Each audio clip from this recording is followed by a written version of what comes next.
আমরা বন্ধু বা ফ্যামিলির সাথে বিভিন্ন জায়গায় ঘুরতে যাই, ট্যুরে যাই। অনেক সময় টিভিতে তো আমরা দেখেই থাকি, জলে ডুবে 3জন বন্ধু মারা গিয়েছে, পাহাড় থেকে পড়ে মারা গিয়েছে, বাস অ্যাক্সিডেন্টে মারা গিয়েছে। ঘটনাগুলো হৃদয় বিদারক। আজও এমনই একটা গল্প আপনাদের সাথে বলবো, যেটা সত্য ঘটনার উপরে নির্মিত। চলুন গল্পে চলে যাই। ইন্ডিয়ার একটা ছোট্ট গ্রাম, মিঞ্জুমাল। একটা বিয়েতে এই কয়েকজন ছেলেকে ডান্স করতে দেখছেন। এরা সবাই ছোটবেলার বন্ধু, একসাথেই বড় হয়েছে। গ্রামের সব বিয়েতে ফ্রিতে খাবার খাওয়া, নেশা করা আর অন্য গ্রুপের ছেলেদের সাথে ঝামেলা করা এদের মেইন কাজ। তারা নিজেদের গ্রুপের নাম মিঞ্জুমাল বয়েজ রেখেছে।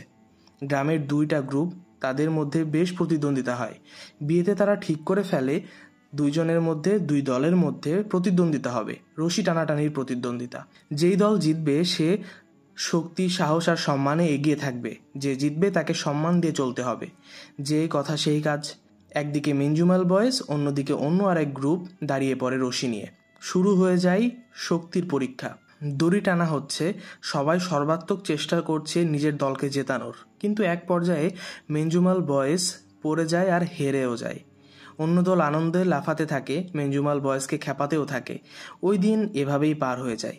পরদিন সকালে সব বন্ধুরা মিলে তাদের আড্ডার জায়গায় জমা হয়। তারা ভাবতে থাকে, ইস, কাল যদি জিতে যেতাম তাহলে গ্রামে মাথা উঁচু করে চলতে পারতাম। তারা সবাই ভাবছে ওই গ্রুপের সবার অনেক অহংকার। তারা কিছুদিন আগে ঘুরতে গিয়েছিল, ট্যুরে গিয়েছিল, আর ছবিও তুলেছে, নাকি ফটোগ্রাফার নিয়ে গিয়েছিল। এসব দেখে তারাও ঠিক করে তারাও ঘুরতে যাবে, ট্যুরে যাবে। ওদের দেখিয়ে দিবে তারাও কম না। বরং তারা ভাবে তারা গোয়া যাবে, যেখানে তারা কোনোদিন যায়নি।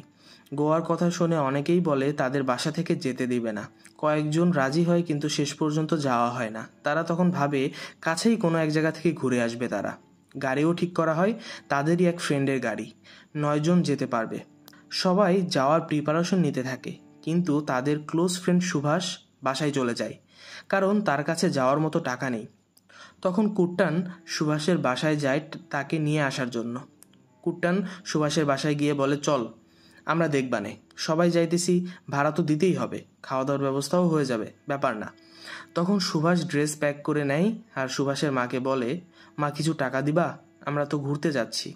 ওর মা বলে, না রে, আমার কাছে কোনো টাকা নেই। এরপর সুভাষ কুট্টান ফিরে আসে। কুট্টান আসার সময় বলে আসে, আন্টি, আমরা খুব তাড়াতাড়ি ফিরে আসব, আপনি চিন্তা করেন না।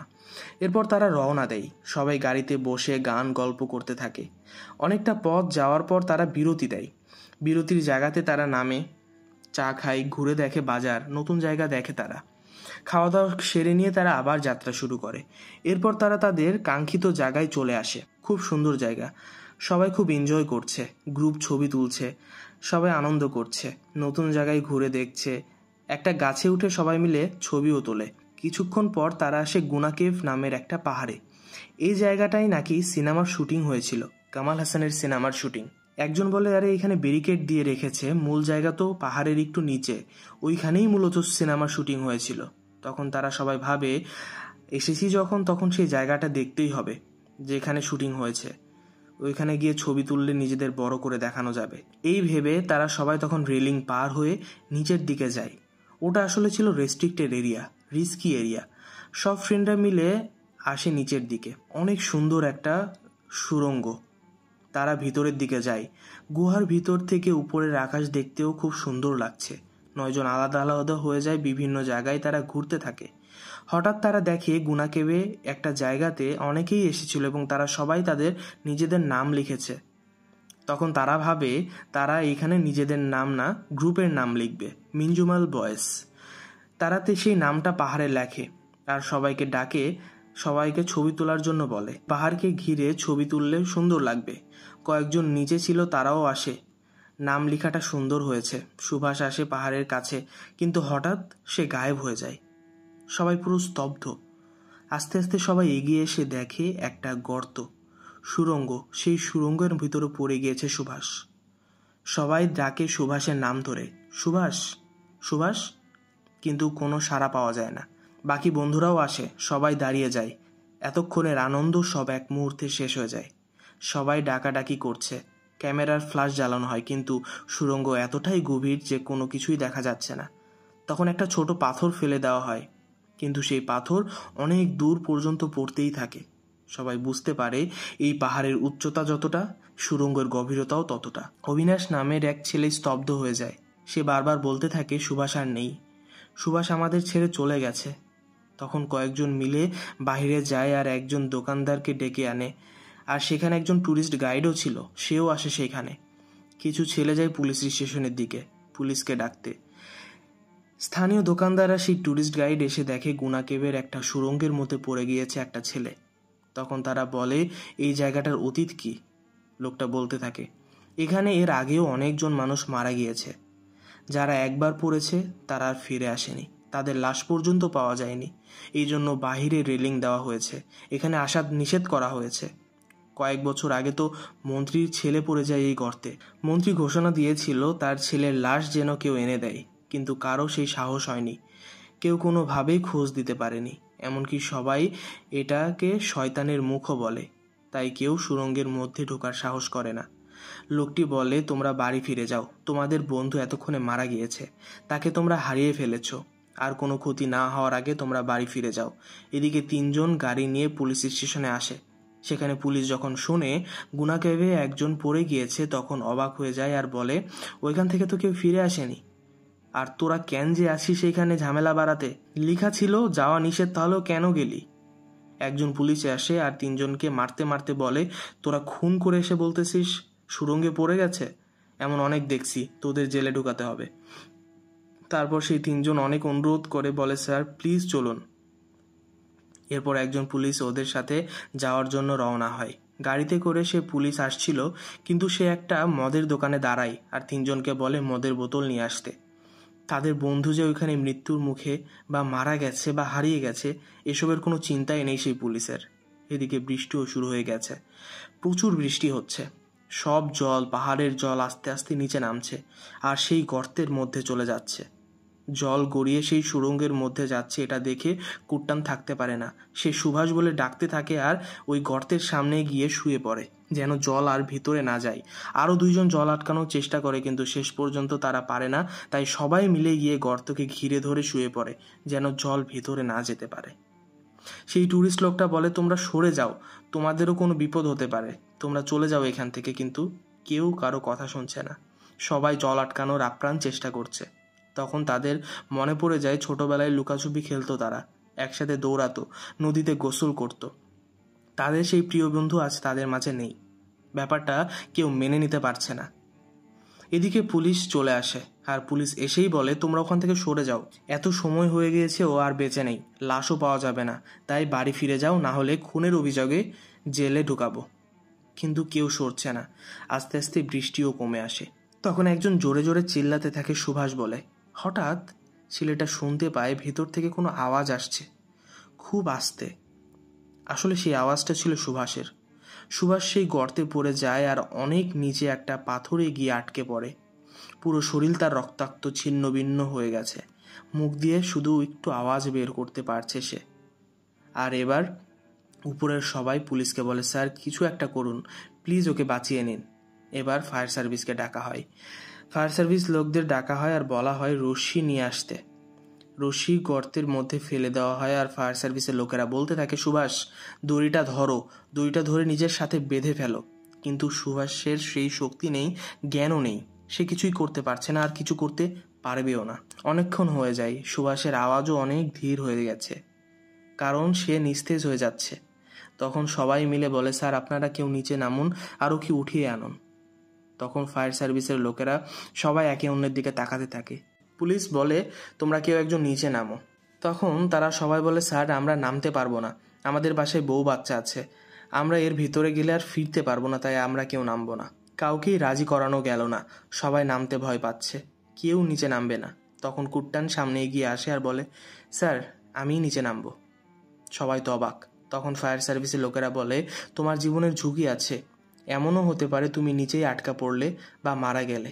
তখন কুট্টানের মনে পড়ে ছোটবেলার কথা। একদিন সবার সাথে সে নদীর পাড়ে গিয়েছিল, নদী পার হচ্ছিল, কিন্তু সবাই পার হয়ে গেলেও কুট্টান সেই জলের মধ্যেই তলিয়ে যেতে থাকে। যখন সুভাষ দেখে কুট্টান নদীর পাড়ে নেই, তখন সে নদীতে লাফ দেয় আর কুট্টানকে উঠিয়ে নিয়ে আসে জলের মধ্যে থেকে। এটা মনে পড়ে কুট্টান বলে যাই হোক আমি সুভাষকে না নিয়ে এখান থেকে ফিরবো না, ওর মাকে আমি কথা দিয়েছি। তখন বন্ধুদের মধ্যে একজন এসে বলে, কুট্টান তুই সত্যি কি নিচে নামবি? কুট্টান বলে, তুই কি করতি? সে বলে, তুই না গেলে আমি যেতাম। তখন সবাই বলে, হ্যাঁ, কেউ না গেলে আমি যেতাম। এই কথাটা শুনে কুট্টান সাহস পায়। সে দড়ি বেঁধে নিচের দিকে নামার প্রস্তুতি নিতে থাকে। একটু সময় পর ফায়ার সার্ভিসের লোকেরা দড়ি দিয়ে আস্তে আস্তে কুট্টানকে নিচে নামিয়ে দেয়। কুট্টান কোনো মতে নামতে থাকে। একদম সরু জায়গা। সে সুভাষের নাম ধরে ডাকতে থাকে, কিন্তু কোনো উত্তর সে পাচ্ছে না। এভাবে 100, 200, 300 ফুট নিচে নেমে যায় কুট্টান।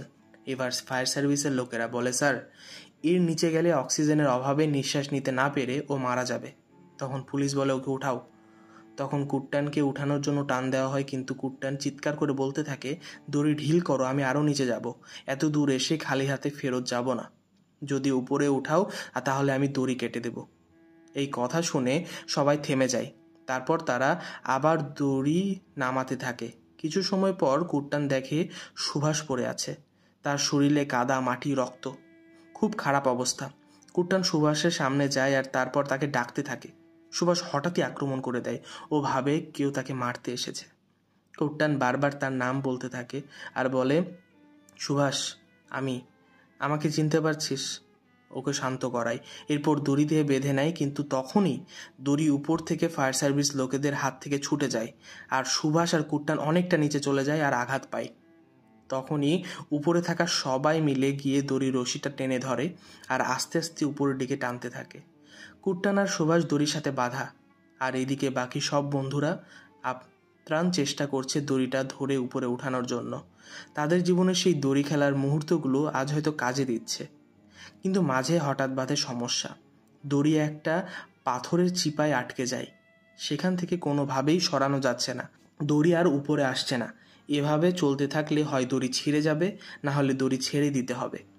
তখন একটা ছেলে আসে, অবিনাশ।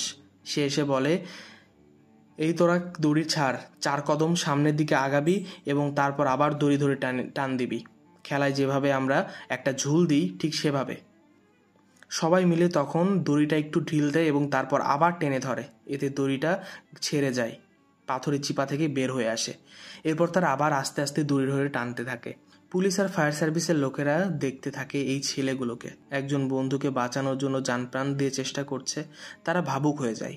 একটু সময় পর কুট্টান আর সুভাষ উপরে আসে। সুভাষ ব্যথায় কাতরাচ্ছে।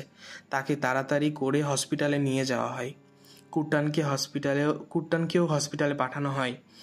সবাই স্বস্তির নিঃশ্বাস ফেলে। কুট্টান বাড়ি ফিরে যায়। সবাই তার এই ঘটনা টিভিতে দেখে। গ্রামের সবাই তাকে জড়িয়ে ধরে। এদিকে সুভাষ আস্তে আস্তে সুস্থ হতে থাকে, কিন্তু সে রাতে ঘুমাতে পারে না। সে ভয়ানক দিনের কথা তার মনে পড়ে যায়।